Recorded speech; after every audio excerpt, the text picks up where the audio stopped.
sou professor de chão de escola.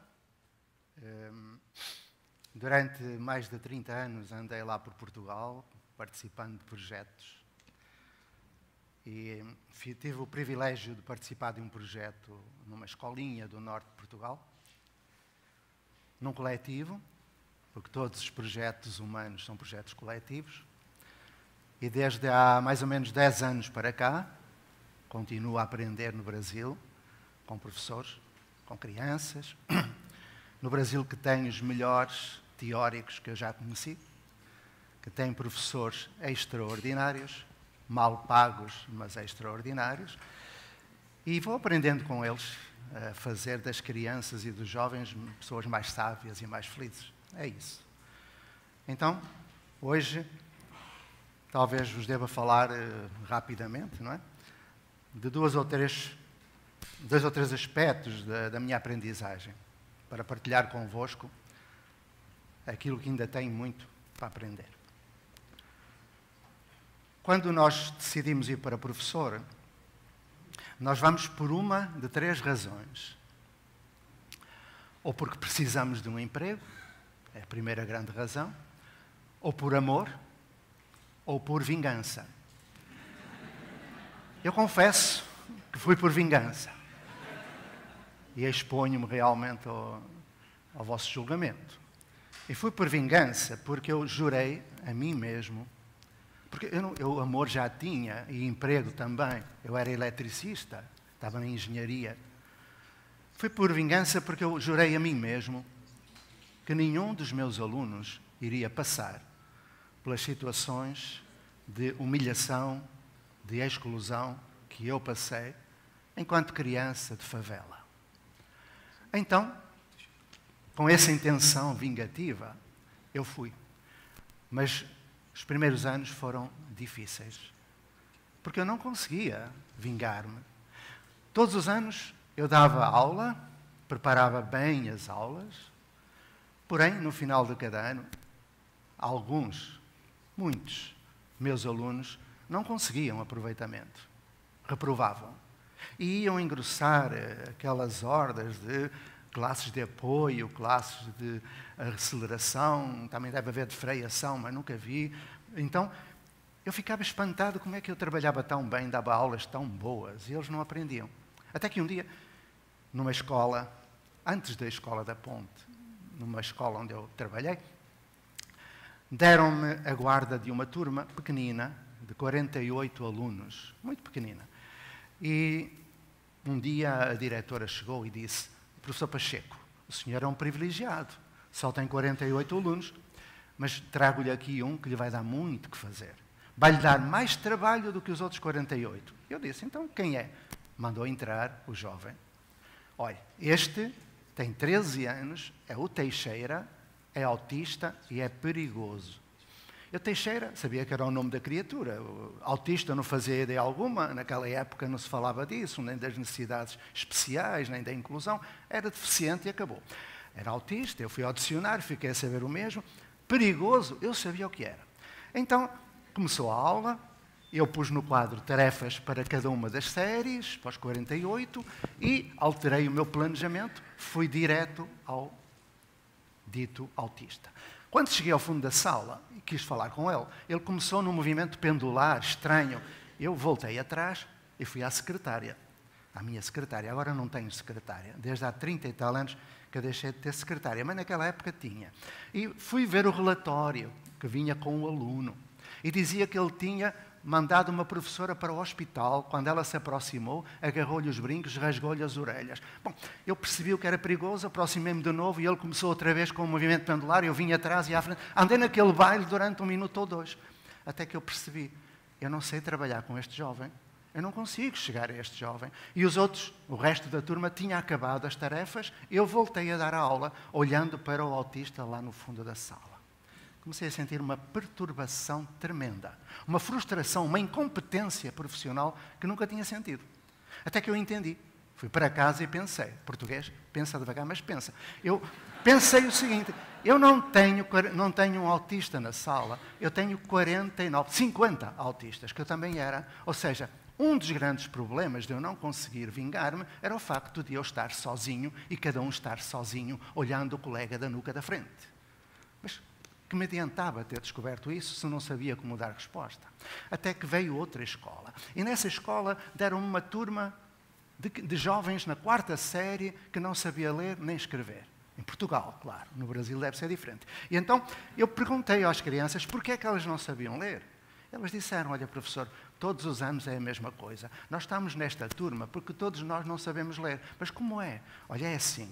Entra a professora nova, ensina-nos o A, E, I, O, U, depois carreirinhas de As, carreirinhas de Es, o saltinho do pardal, a ondinha do mar, isso a gente sabe fazer. Depois a professora dá a primeira lição, papé, pipopu, taté, titotu, e a gente junta, patopé, tupitu, potuputa, o pipi, o popó, o papai, é a pua. Eu olhei para eles e disse, que diabo, mas é assim que eu ensino? Eu andava a ensinar assim, sem perceber a segunda grande verdade. A primeira foi que eu estava sozinho e que sozinho não fazemos nada. Projetos humanos são atos coletivos. Segunda grande surpresa, porque aprender é surpreender-se com os outros. Eu olhei para aquelas crianças e percebi, crianças jovens, 4ª série, 14 anos, sem saber ler, eles não eram pessoas desprovidas de inteligência. Eles não tinham dificuldades de aprendizagem, era eu que tinha dificuldades de ensinagem. Segunda grande descoberta, até que veio a terceira, já na ponte. Quando eu chego à ponte, eu estava já para deixar de ser professor, não conseguia vingar-me, eu ia embora. Porém, encontrei gente com quem eu comecei a aprender ou reaprender. E essa gente ensinou-me várias coisas, que não se deve dar resposta sem haver pergunta. Basta ler Gaston Bachelard. A pergunta é inteligente. Então, a criança não fazia pergunta. Eu fazia pergunta. Até que uma criança me perguntou, ó professor, eu posso mesmo fazer pergunta? Sim, pois podes, eu quero ouvir pergunta. Eu quero desaprender, eu quero não desenvolver competências, mas incompetências. Eu não quero ter o dom da oratória, eu quero ter o dom da escutatória. Eu quero saber ouvir e ser tão autêntico quanto é possível. Era isso que eu queria. E a criança perguntou, olha, professor, eu estive a ver no livro didático, diz lá que um ser vivo é aquele que nasce, cresce, reproduz-se e morre. Está lá nos livros. Eu disse, e então? E então, professor, eu tenho uma dúvida. Diz lá, se o ser vivo é o que nasce, cresce, reproduz-se e morre, professor, eu não sou um ser vivo. Mas porquê? Eu ainda não me reproduzi, nem morri. Eu disse, realmente há qualquer coisa de errado. Ó, professor, e é verdade que as árvores respiram pelas folhas? Eu disse, porquê é que me perguntas isso? Porque se elas respiram pelas folhas, por onde respiram quando não têm folhas? Eu, que diabo, nunca tinha pensado naquilo. E eu comecei, é verdade, eu comecei... Então, eu tinha descoberto que não deveria estar sozinho. Segundo, que teria de... Bom, segundo, terceiro, já perceberam. Então, eu fui pensando como resolver esta questão. E descobri. Ou melhor, descobrimos. Começámos a fazer perguntas também, os professores. Perguntamos, porquê é que nós damos aula? Será que... Então fomos estudar a sociologia da educação, até aquelas coisas que qualquer professor estuda. E compreendemos que esta escola que nós temos é uma construção social herdada do século XVIII. Não faz sentido nenhum hoje. E porquê é que as aulas têm 50 minutos? Ninguém sabia. A verdade é que tinham 50 minutos. Porquê é que tem 50 minutos? Alguém sabe? Ninguém. Ou melhor, eu sei. Porquê? Depois explicarei se quiseres. Então, começámos a fazer perguntas. Porquê é que há idade de corte?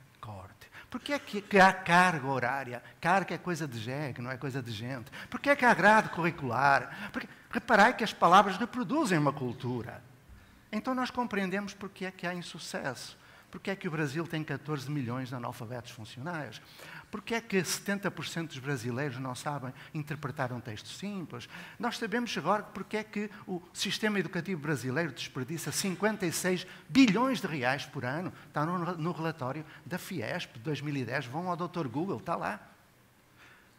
Isto deu uma volta à cabeça. Até que eu pensei, vou-me embora, passados 30 anos. Eu era o mais velho na ponte. E vou-me embora para onde? Para o Sul. Porque o Paulo Freire, não sei se ouviram falar, aquele excelente, aquele homem maravilhoso, ele dizia que o educador brasileiro, eu li isso na Pedagogia da Esperança, e foi isso que me trouxe para cá, que o professor brasileiro, ou educador, deve deixar de nortear a sua reflexão e a sua prática pedagógica. Deve soliar Brasil, o país do futuro, do Stefan Zweig, que se suicidou, enfim, não sei porquê. Então, eu pensei, vou lá para o Sul, porque eu estava há mais de 30 anos, e quem é velho sabe menos que os mais novos, e vim para cá para ser colonizado. E tenho andado por aí, hoje vou para São Paulo, para uma favela, aprender com professores, com crianças, com pais, porque é essa a nossa sina, aprender até ir embora. No Brasil, para além dos problemas gerais da escola, já viram que eu deixei a ponte e ir embora? Eu não gosto já de falar da ponte, gosto mais de falar do Brasil. Embora tenha um grande amor pela ponte, há um mês estava lá, fui ver os netos, fui ver a escola. O Brasil tem muitos problemas para além daqueles que qualquer escola tem. O Brasil tem tudo o que precisa, só que desperdiça recursos. O Brasil tem uma miscigenação que favorece realmente um potencial humano que me comove e com quem aprendo. Porém, padece de muitos defeitos. Eu vou enunciar alguns, sem nomear os defeitos, mas atrevendo-me a sugerir algumas linhas de reflexão e ação. O Brasil terá de concretizar aquilo que a Unesco definiu como os 4 pilares da educação. O aprender a conhecer, o aprender a fazer, o aprender a ser e o aprender a conviver. Porém, quando se pensa que uma escola deve estimular os seus alunos a aprender a conhecer, eu pergunto como? Se eu dou respostas antes de escutar perguntas. Como? Se eu parto para projetos que desenvolvo projetando o outro e não deixando que o outro projete connosco? Como? Se eu desenvolvo um planejamento que controla e manipula o outro, enquanto que o gesto humano é imprevisível? Como? Enquanto eu aplico provas que não provam nada? Como? Quando eu transmito conteúdo, algo impossível, já alguém dizia que era impossível ensinar, transmitir conteúdo. Já o Caetano de Campos, brasileiro, em 1881 dizia que isso não é possível. Esse modelo epistemológico faliu. Então, o primeiro pilar, o aprender a conhecer, leva-me a compreender porque é que há 14 milhões de analfabetos funcionais no Brasil. Segundo, aprender a fazer. Aprender a fazer? Onde? Quando? Onde é que está essa praxis nas escolas?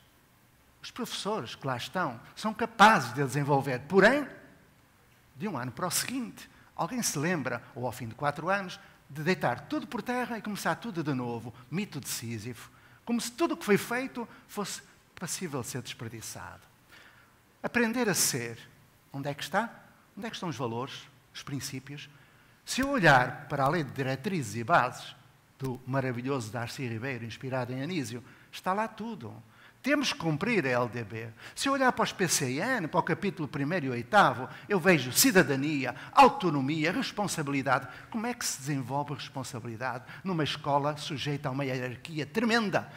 As escolas não funcionam segundo a lógica da pedagogia. As escolas brasileiras funcionam segundo a lógica administrativa e burocrática, como se gera uma padaria ou uma delegacia de polícia. Enquanto for assim, enquanto a pedagogia não tiver o primado, onde é que está o aprender a ser? Depois temos a corrupção, depois temos toda a violência, depois temos. Aprender a conviver, 4º pilar, onde é que está? Quando se mata professor por nada, quando o bullying impera nas escolas, quando o poder simbólico e as hierarquias impõem as suas regras, quando o neocolonialismo e o neoesclavagismo se sucede. Então o Brasil padece de 3 grandes síndromes. Primeira síndrome, o síndrome da Gabriela. Eu fui sempre assim, serei sempre assim, e por aí vai. Segundo síndrome, o síndrome do pensamento único. Parece que só há um único modo de fazer escola. Terceira síndrome, a síndrome do vira-lata, do Nelson Rodrigues. O que vem de fora é que é bom, o que está cá não presta. Quando vós tendes, eu vou falar de vivos, poderia falar dos ex-vivos. Eu falo de um Lauro de Oliveira Lima, de um Pedro Demo, dos Celsos, de tanta gente maravilhosa, de uma Leia que está aqui e de outros. O Brasil não precisa de ir lá fora, nem uma escola da ponte, nem um Zé Pacheco velho e irritante. O Brasil precisa de perceber que tem cá dentro tudo aquilo que precisa. Porém, tem que acrescentar 3 pilares aos 4 pilares da Unesco, do relatório Delors. Quinto pilar, aprender a desaprender. Não somos responsáveis por aquilo que fizeram de nós, mas seremos responsáveis por aquilo que fizermos com aquilo que fizeram de nós. Jean-Paul Sartre, ou se quiserem, na voz do grande poeta Manuel de Barros. Desaprender 24 horas por dia ensina princípios. Sexto pilar, aprender a desaparecer. É preciso gerar autonomia, não criar dependências. É preciso que os projetos sejam sustentáveis e para isso nós podemos ter e devemos ter o dom do desapego. Sétimo pilar, aprender a desobedecer. E aqui, desobedecer em equipe. Desobedecer sozinho é suicidário. Desobedecer porque as leis brasileiras, se retirarmos a LDB, os PCN e os PPPs das escolas, são excelentes documentos, excelentes leis, mas há outras que não. E que impedem que os PPPs sejam concretizados. Então, eu faço um convite aos brasileiros para que realmente percebam que têm tudo o que precisam, mas que precisam de se organizar, de formar equipes, de trabalhar com as secretarias de educação, com as faculdades e perceber que o futuro da educação começa no Brasil. Afastar esses resquícios de neocolonialismo. Finalmente, porque o tempo está no fim, mas depois poderemos continuar noutro momento, vou acabar com uma pequena historinha que agora me lembrei. O objetivo da escola é fazer dos seres humanos que nos são confiados pessoas mais sábias e mais felizes. E a Escola da Ponte, baixou aqui de novo, tenta fazer isso, mas não consegue. Nós somos ainda muito primários, muito rudimentares, ainda temos muito para aprender. Porém, temos alguns retornos. Um dia ia chegando o Nelson. O Nelson é um dos jovens, isto foi há 30 anos, que nós acolhemos. A Escola da Ponte acolhe os jovens julgados fora de outras escolas. E o Nelson vinha com um aspecto, enfim, de abandono. Eu perguntei, Nelson, o que é que tu estás aqui a fazer? Estás assim com esse aspecto? Estou, professor. Sabes que esta noite a minha irmã mais pequenina chorou toda a noite. A minha mãe foi ver porque é que ela gritava e os ratos tinham roído metade da orelha, comeram metade da orelha da minha irmã. E ela foi para o hospital e eu agora vim porque eu gosto de vir para cá. Assim, mas tu com esse problema todo e vens para a escola? Venho, professor. Porque quando eu venho pelo caminho para a escola, eu sinto uma coisa cá dentro. Eu digo, que coisa? Olha, vou-te dizer, parece mesmo alegria. Fica em paz.